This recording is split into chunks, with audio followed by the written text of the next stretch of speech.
Olá, amigos. Professor Gustavo Tato falando, voltando com o módulo seguinte do curso de contratações de TI, beleza? Aí estão meus contatos. Na aula anterior a gente falou sobre os aspectos gerais, tá, gente? Vamos lembrar rápido aqui, um minutinho. A gente falou um pouco sobre a jurisdição de cada órgão, de cada servidor. Se você é do executivo, do legislativo ou do judiciário. Se você é do legislativo ou do judiciário, você vai usar a resolução do CNJ, tá? Se você é do executivo, vinculado à CISP, você vai utilizar a IN 94 de 2021, que é a CN que a gente está abordando agora. Se você é do executivo, mas é de empresa pública, você vai utilizar seu regulamento próprio. O que a gente conversou no vídeo passado? Assim, sugiro a vocês que utilizem, a não ser que vocês tenham uma norma muito robusta própria, no caso de empresa pública, que vocês utilizem a IN 94. Se vocês não têm uma norma própria, ou se vocês são do judiciário ou do legislativo, eu sugiro que vocês utilizem a resolução do CNJ, mas, assim, dá uma bebida, dá uma pescada, dá uma olhada na IN 94, porque a resolução do CNJ é bem superficial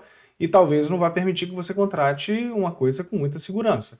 Então, se o objetivo é segurança jurídica, contratação de qualidade, você conseguir atingir os objetivos ao qual o seu órgão se dispôs, você precisa de muita informação e gerar informação no processo para conseguir executar uma contratação de qualidade, beleza?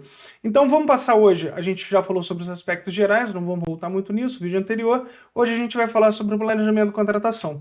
E quando a gente olha o planejamento da contratação, a gente vai perceber que ele é subdividido em instituição da equipe de planejamento, elaboração do ETP e elaboração do termo de referência. Vamos falar sobre isso, né? Antigamente a gente chegava com ETP, ou alguém chegava na área de TI com ETP, jogava esse processo para dentro e ele andava. Hoje em dia a gente tem que parar um pouquinho e pensar sobre isso, tá, gente? Porque planejamento, ele não era ausente nas leis anteriores, tá? Vamos lembrar que a gente está falando de 1433, esquece 8666. Quando a gente olha para 8666, a gente não enxerga o planejamento escrito lá tão evidentemente. Se você der uma busca no texto da 8666, você não encontra a palavra planejamento. Faz um teste, procura lá depois. Aonde que estava o planejamento no 8666? Quando você ia olhar os critérios, por exemplo, para elaboração de projeto básico, você encontrava lá justificativa da contratação, o dimensionamento da quantidade, histórias de contratação, fazer isso nada mais é do que planejar. Só que planejar já estava presente na lei e nas normas, mas um pouco incipiente. A IN 5 de 2017, ela traz muita robustez em planejamento da contratação, só que ela é para serviços gerais, tá? E bens comuns. Quando a gente pega a IN 1 2019, ela é robusta, ela é bruta em relação ao planejamento de contratação. E a IN 94, como a gente já disse, a IN 94 de 2022, nada mais é do que a compilação de todas as informações que foram alteradas durante a vigência da IN 1 2019. Então essa IN foi sofrendo alterações no caminho dela, de 2019 até 2022. No final de 2022, os caras compilaram essas informações e entregaram ela na forma da IN 94, beleza? Então, quando a gente olha para a fase de planejamento e contratação, como a gente está dizendo, ela é muito robusta, ela é muito bruta, e a gente vai olhar hoje para quê? Videozinho curto, short, só que sobre instituição de equipe de planejamento. Pode parecer bobagem a gente ter que falar de instituição de equipe de planejamento, mas não é não. Em primeiro lugar, é porque é nesse início que a gente vai determinar os rumos iniciais da instrução processual, beleza? Vamos lembrar que a gente está falando de processo administrativo e que se a gente não tiver um processo bem instruído, a gente vai estar com os burros na água no final. Então, primeira coisa, instituir a equipe de planejamento. Para a gente instruir a equipe de planejamento, a gente tem que olhar para três integrantes principais. O integrante técnico, tá? Que é o cara da área de TI, é o nerdão lá de TI.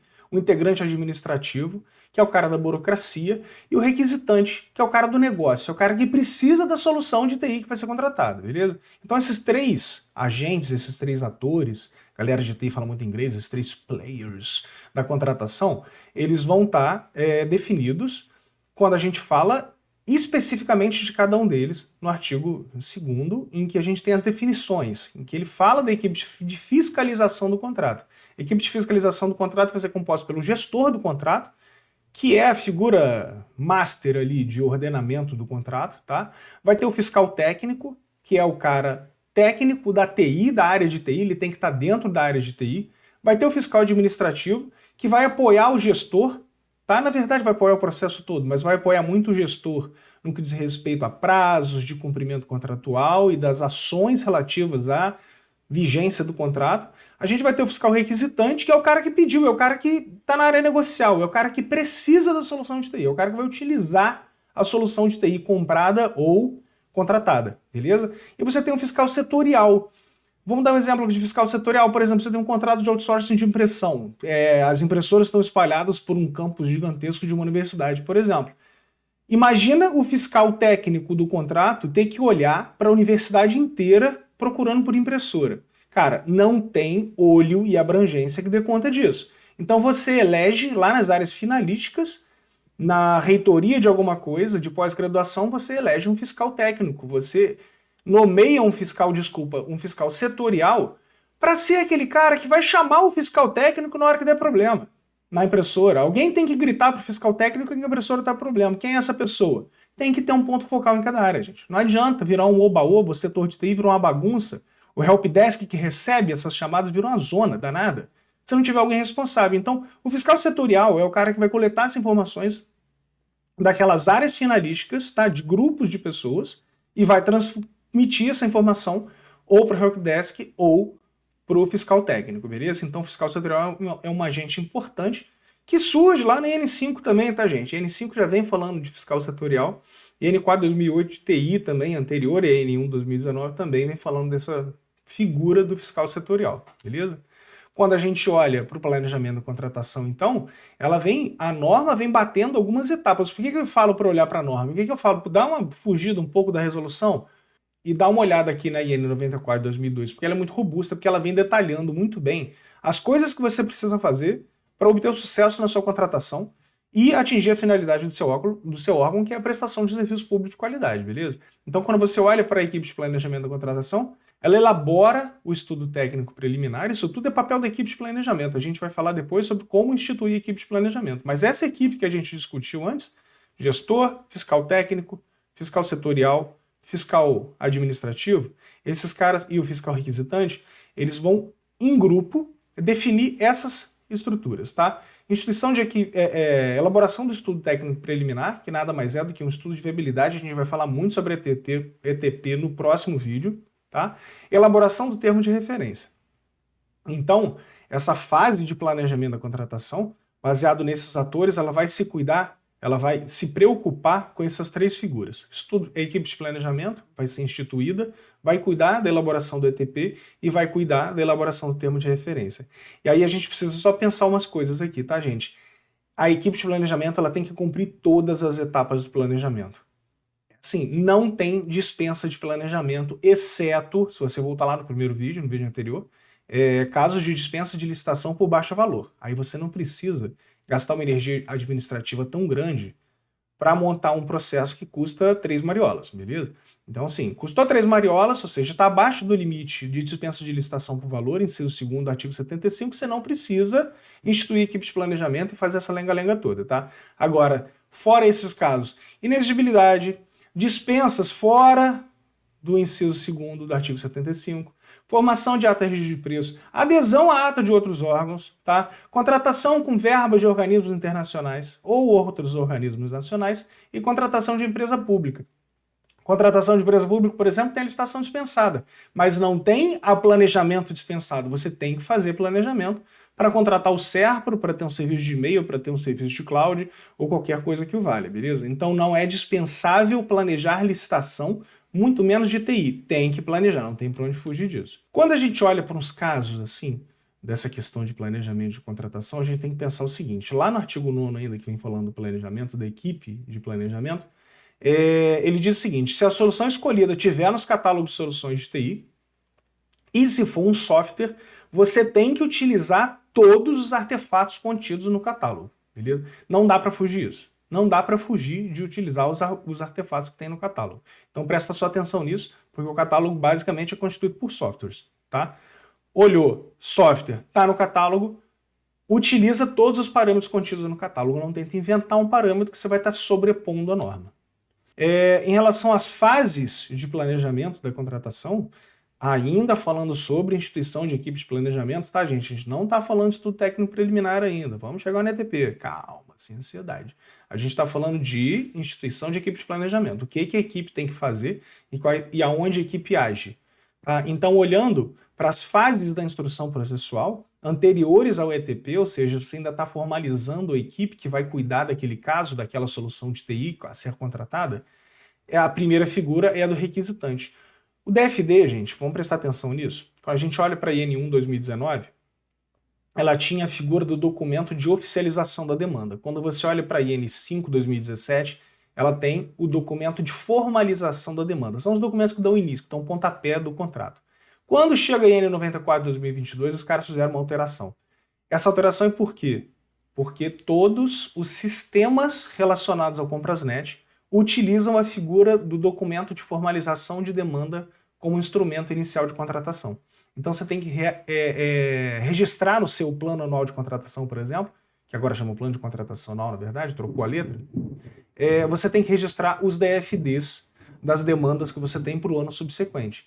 Então, estava uma confusão danada, DFD, DOD, oficialização, formalização, padronizaram, tá? Então, agora no IN94, até para os bens de TI, a gente está falando de documento de formalização da demanda.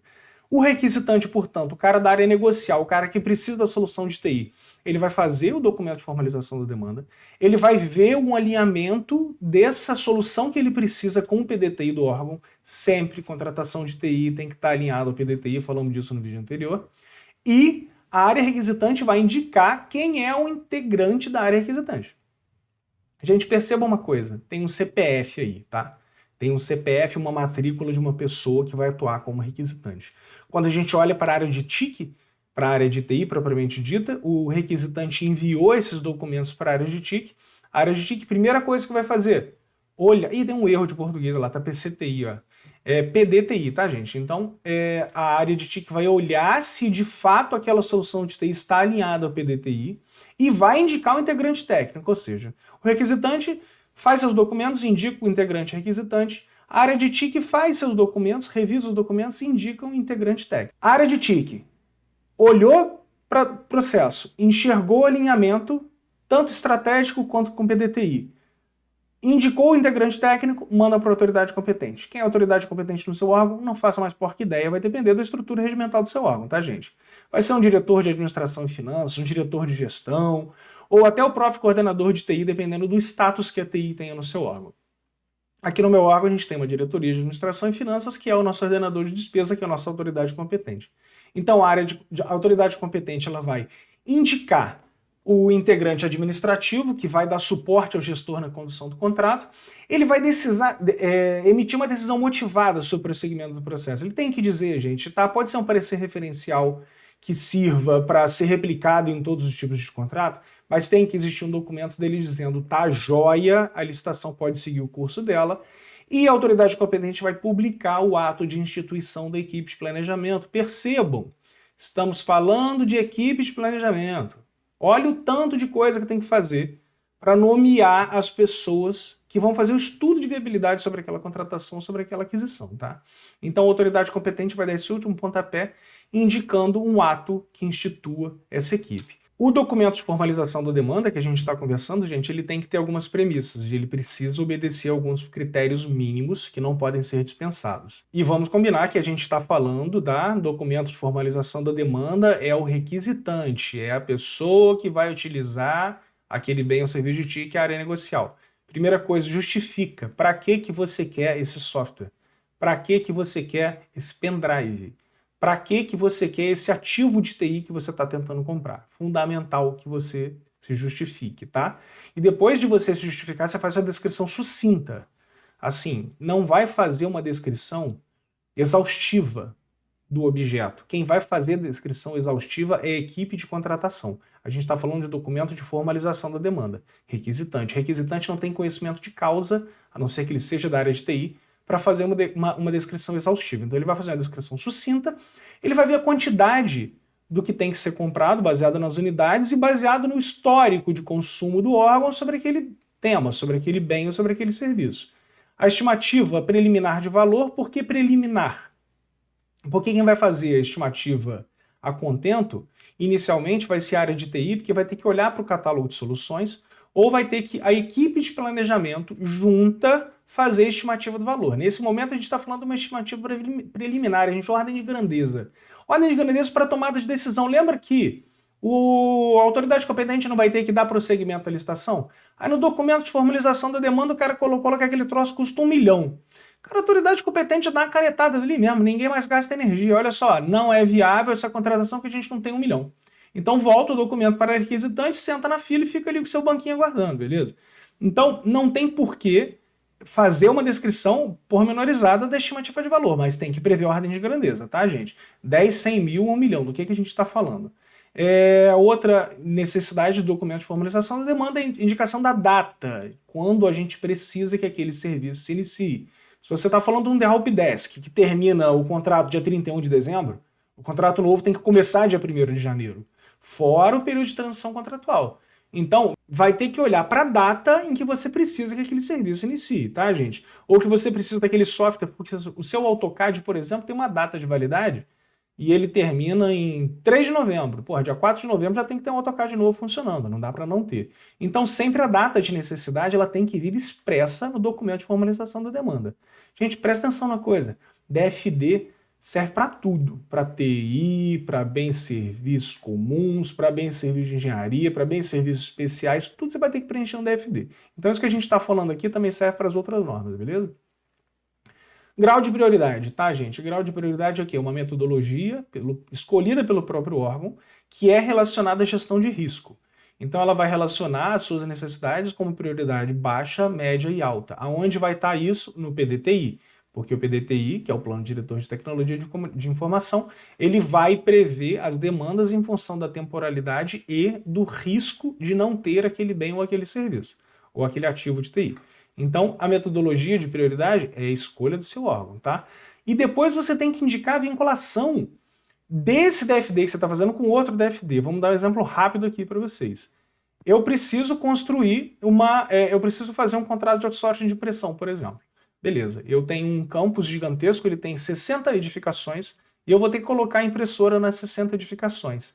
Tem ponto de rede em todas as edificações para receber a impressora? Se tem ponto de rede, tá tranquilo. Mas se não tem ponto de rede, você vai ter que comprar uma impressora. Antes de contratar o serviço de outsourcing de impressão, tá, gente? Assim, se tem alguém comprando impressora hoje em dia aí, dá a mão pro terapeuta, vai lá, conversa um pouquinho, porque tá fazendo alguma coisa provavelmente errada, tá, gente? Salvo as exceções, hoje em dia a gente aluga a impressora no serviço público para não ficar aquela pilha de impressora velha no canto ali, quebrada.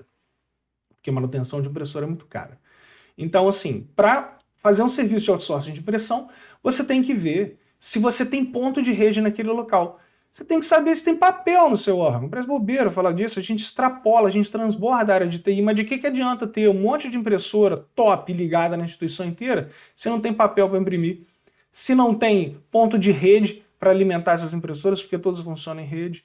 Então, assim, a qual instrumento ou a qual documento de formalização da demanda, essa demanda que você está pontuando agora pela equipe de planejamento, está relacionada? Então você tem que relacionar isso, tá, gente, de uma forma estratégica, é gestão isso, é olhar para a coisa que você quer comprar com um olhar atento, amplo e complexo, que abranja todas as coisas que estão em volta. Você não olha só para o bem que você está comprando ou só para o serviço que você está comprando. Talvez precise de uma infraestrutura para que ele funcione.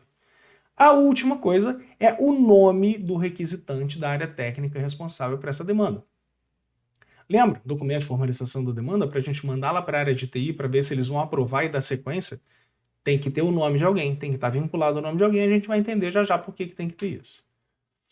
Quando a gente olha para os casos especiais relativos ao artigo 10 lá da norma, ele vai falar que os integrantes da equipe de planejamento têm que ter ciência expressa da indicação e das atribuições a ele delegadas.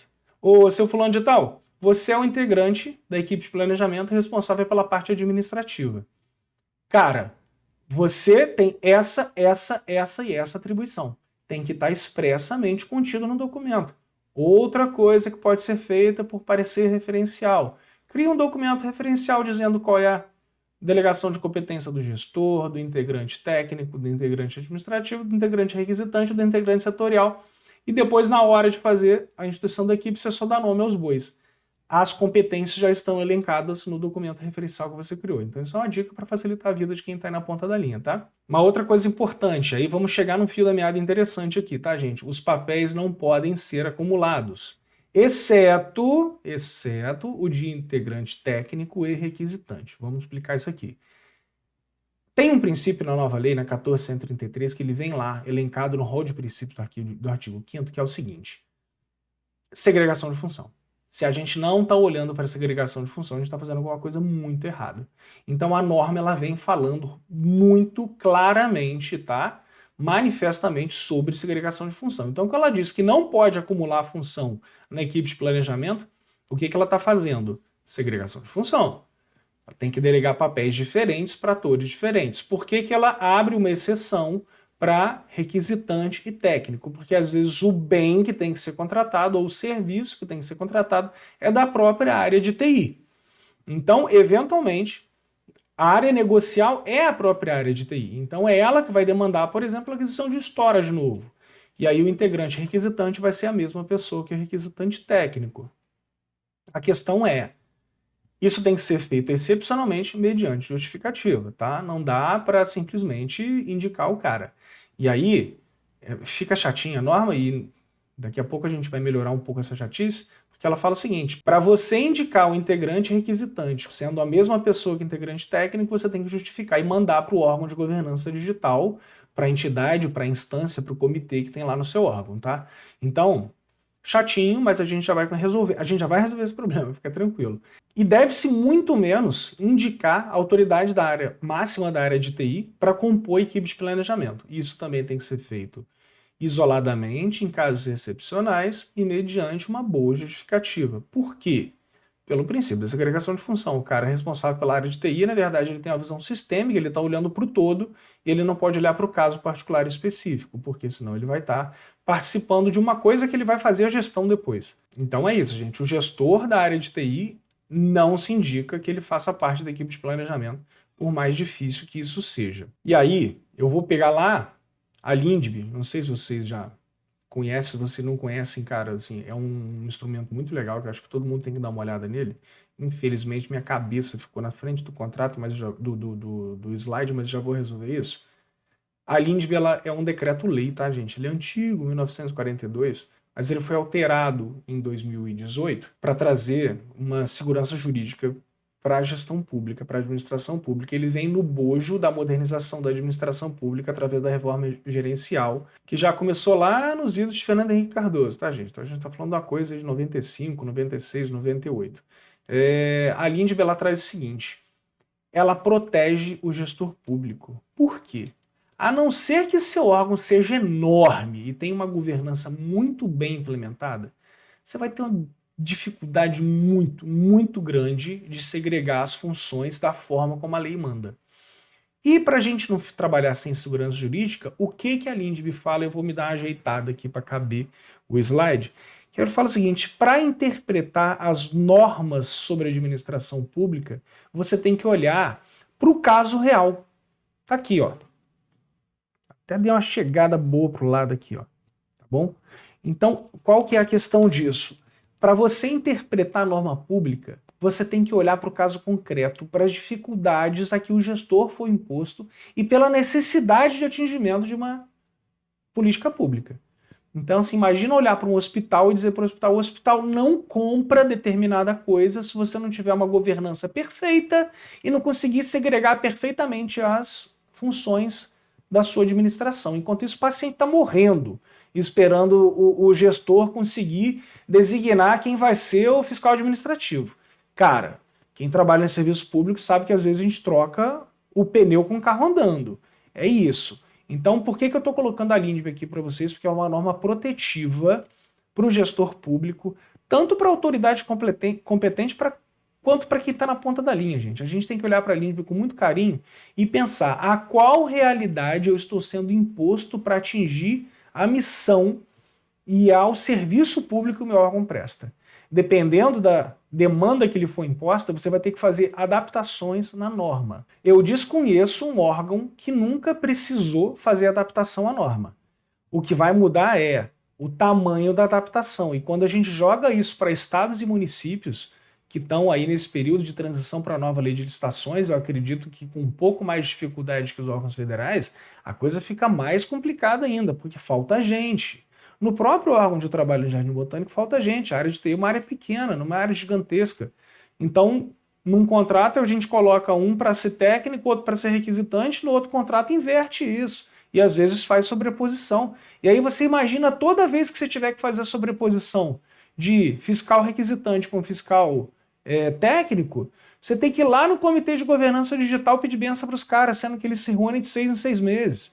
Entendeu? Então, assim, vai travar um pouco o processo, vai travar a máquina, a gente tem que ter um pouco de cuidado na hora de interpretar as normas. E a gente tem uma lei, que é o decreto-lei, que foi alterado, que traz segurança jurídica para a gente. Então esse videozinho é um vídeo curto em que a gente vai falar bem rapidinho aqui sobre a instituição de equipe de planejamento. É breve, não é para ser longo, tá? No próximo vídeo a gente já entra de fato no ETP, que é o Estudo Técnico Preliminar, e por enquanto a gente fica por aqui. Um grande abraço para todo mundo, bom descanso e fiquem bem.